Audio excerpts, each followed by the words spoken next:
this is my Volkswagen Golf R, and let's just say it has seen better days. As you can see, my bumper did not survive this past winter. It's actually a lot worse than it looks. But by the end of this video, we're gonna have this car looking brand new. Now, you might be wondering, how on earth can this guy possibly fix this? Well, here's the game plan. First things first, we're gonna be taking the bumper completely off the car. This will make things a lot more accessible and just give me more room to work on the bumper. Step 2 is going to be removing all the broken pieces from the bumper. For step 3, we are going to plastic weld the bumper back together. I've never done this before, so this is gonna be interesting. And for step 4, we're gonna replace the broken pieces with some brand new OEM pieces. In theory, it sounds pretty straightforward, but there's only one way to find out. I've learned the only way to see if you can actually do something is simply to try. So I'm bringing in the Golf R to get my hands dirty.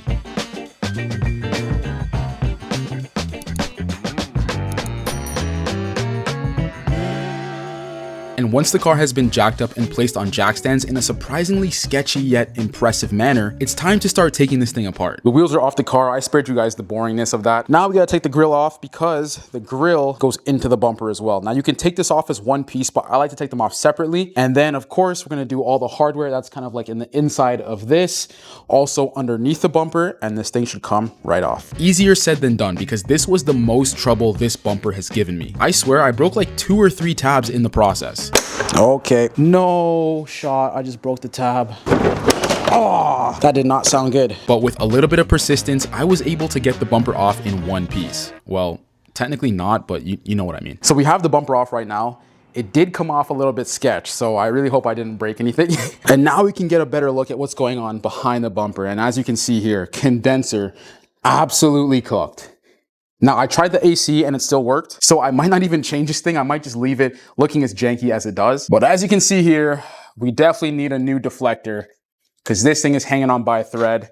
Here's my ambient temperature sensor, which right here, you can see that thing is broken. So I don't know if I need maybe a new one of these or if it goes onto the grill. I'll have to see how that goes.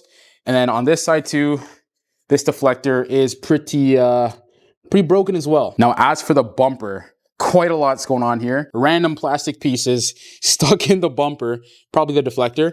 And then one of these things, I might need to grab some more of these to hold the bumper in place, but this is what we're dealing with. So the game plan for this bumper is try to get the bottom piece out first. I did notice that a lot of the grill has wires, like the sensor wires that are running through the grill as well. So I'm gonna have to detangle all of those. As I started to take a closer look at the bumper, I began to realize how much work this actually was going to be. So I'm realizing just how tricky this actually is. First, we have this little clip here from the grill. We also have this clip from the bumper. And then on the bottom, we have these clips from the bumper, which we have to take out. Now, we cannot break the bumper clips. This is very important. Not only that, for the grill, we have to take off this piece here, which is like the duct for the little side radiators. So we gotta take this piece out to access the grill. And also, we have to make sure we just don't break any of these tabs. So this is going to be a long task. And as I kept going, it was getting easier and easier. I did pull out a little saw I had laying around just to cut a few corners, but before I knew it, I had the broken spoiler off the bumper. All right, so here's the old spoiler. Completely cooked, as you can see. Had to cut off a little piece to get it off easier. Then we have the bumper. So we're looking at the bottom of the bumper there. This is the top. This is part of the grill that I had to, just came off pretty easily. The plan is now we're gonna plastic weld this part here, take the grill out, which seems pretty involved, but we're gonna do that.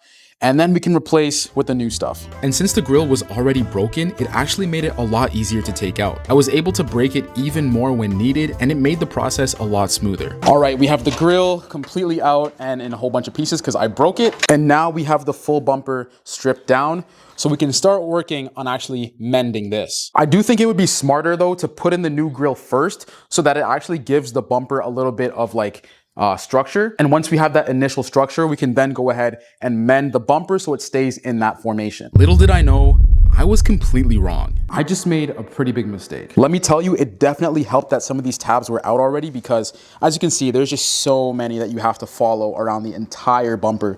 So it makes it pretty tedious. All right, so let's unbox the grill. Oh, there we go. Beautiful. Oh yeah. That's what we need. So as you can see here, this is the brand new grill. This thing looks immaculate as it should. So now I'm gonna fit this onto the bumper. Hopefully that isn't too much of a challenge. I think it should be pretty easy because I'm just pushing it back into the tabs. But the sun is setting and it's getting a bit colder, so I gotta hurry up and get this thing done with. So here's a better look at where the bumper actually broke. So you can see just right there, a lot of stress going on in this little point here, like the wrinkles and the paint and stuff like that. So this would have to be definitely redone somehow. I don't know how you do this, but definitely some Bondo and some other stuff to make this better. Okay, here's the plastic welder. I have no idea how to use this thing. Well, it can't be too hard, right? You just put the two metal things in here and you just, you know? I brought this piece back because we're gonna do a practice run to see if we can actually do the plastic welding properly before I go ahead and mess up my precious bumper. It seemed pretty straightforward. Just plug it in, insert the little staples, and press the button, right? Okay, there we go. I'm basically a pro. Oh, but that's on there though. So maybe I need a bit more practice. Okay, I did a bit of practice and I found a solution to keep the bumper together while I plastic weld it. I literally just taped the front side. Not the best job, but everything is lined up. And then on the back, as you can see right there, it's actually pretty close. So I'm gonna go ahead and plastic weld that side, make sure it's all together properly, and then put the grill back in. Not bad, not bad, not bad.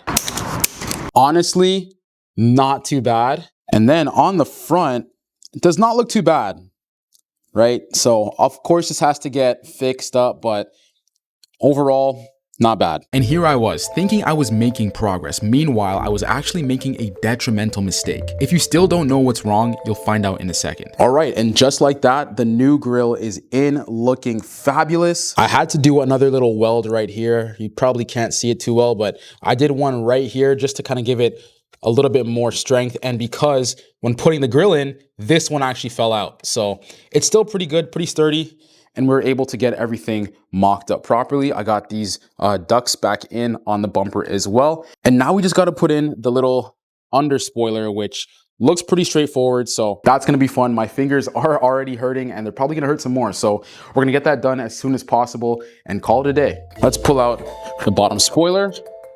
Beautiful. It's exactly what we're looking for. So I'm realizing I just made a pretty big mistake. These clips right here on the bottom of the grill have to basically clip in to the top holes here. So there's some holes that clip into the bumper and some that clip into the grill. Now, long story short, this doesn't work unless this piece gets installed first before the grill, and we already put the grill in. So I will have to take the bottom tabs of the grill out of the bumper, then fit the bottom spoiler in to then fasten the grill back onto the bumper for the final time, which will have all of these clips sewed into the spoiler. And at this exact moment, I started to feel the gravity of my mistake. I basically just took one step forward and 2 steps back. It was getting late, but this was not going to be a quick fix. So I swallowed my pride and decided to get back to this the next day. All right, it's day 2. We're back in front of the bumper here. We know exactly what we need to do. Take the bottom clips out so that we can then install this bottom spoiler and then put the bottom clips of the grill back in. There is absolutely no way I'm not finishing this today, so I'm really gonna lock in, do my best. I might not film the initial part of me putting this in, but once we get it sorted, I'll check in with you guys. Reluctantly, I got to work, undoing my mistake, revisiting the same screws and clips I once thought I'd never have to touch again. I got lucky that some tabs weren't fully in, so that's where I started. The tricky part is that you had to be forceful enough to pry the tabs away from the brand new plastic grill, but at the same time, gentle enough to not break absolutely anything. And as you can imagine, this was a battle. As time went on, I realized the screwdriver was only making things sketchier. So I grabbed some plastic pry tools and realized that if I could weaken the tabs in the grill just enough, it would allow the bumper to come free a lot easier. And guess what?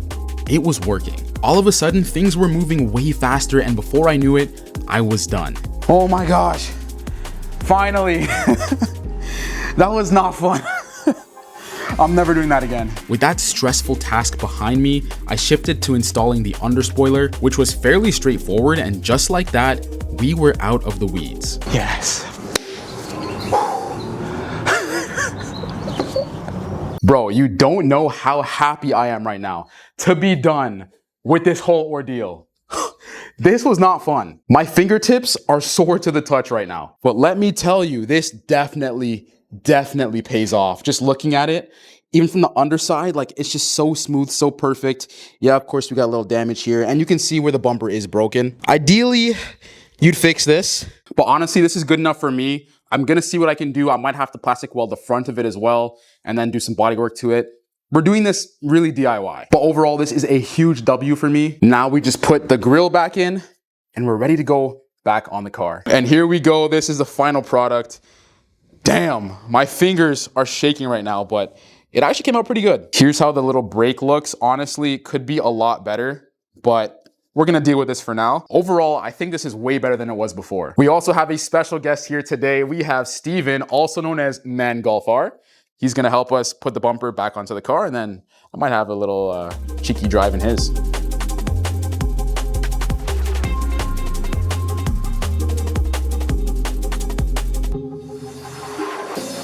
And there we have it. The bumper is back on the car. Everything is completely done. And as we can see, the final look, honestly, I'm super happy. I will say this, I do not recommend doing this if you have to. Take it to a shop, let them do it, because this is definitely a hassle. But nonetheless, the car is back into one piece, which is so happy to see. But now, Steven's gonna let me drive his manual Golf R, which will be like the second time I've ever done that before. So we'll see how that is. All right, I changed out of my crusty clothes. It's now time to go for a ride in the manual Golf R. All right, so what do you have on your Golf R? So I have a cold air intake. I'm tuned on Simos, and I have a short shift kit. So okay, perfect.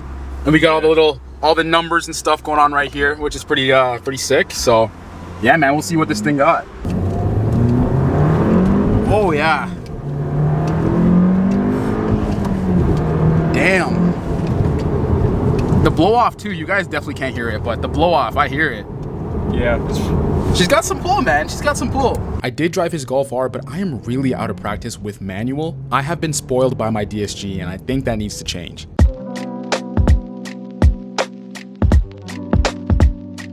We're literally only at like, what is that? 30 kilometers. And I'm realizing that I also forgot to plug in the parking sensors. I can't believe I forgot to do that. Such a stupid thing to forget to do. But we do have to take the bumper off down the line anyways, because we have to do the air deflectors at the front, and then also have to do the bracket for the ambient temperature sensor as well. So the bumper's coming off again at some point, so I'll just do it then. Oh, there we go. Already giving me errors. Love that.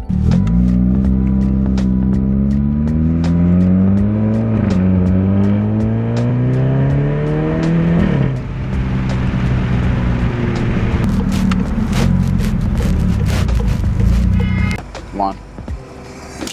91.88. I need the gas prices to go down, bro. I'm not gonna lie to you. I need the gas prices to go down ASAP.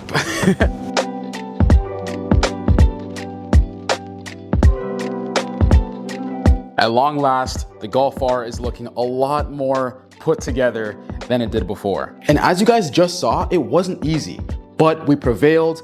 We did it. We are finally back to looking like a half decent Golf R. I just want to say thank you guys so much for watching the video. It's actually been quite some time since I made a YouTube video on this channel, so appreciate you guys for watching. If you haven't already, go down below and hit the subscribe button to see more Golf R content just like this. And for those of you who stayed to the end, here's a sneak peek. We actually have a front lip sitting right here, ready to go on the car. Pretty exciting stuff. But anyways, I'll catch you guys in the next video. Thanks again for watching. Peace.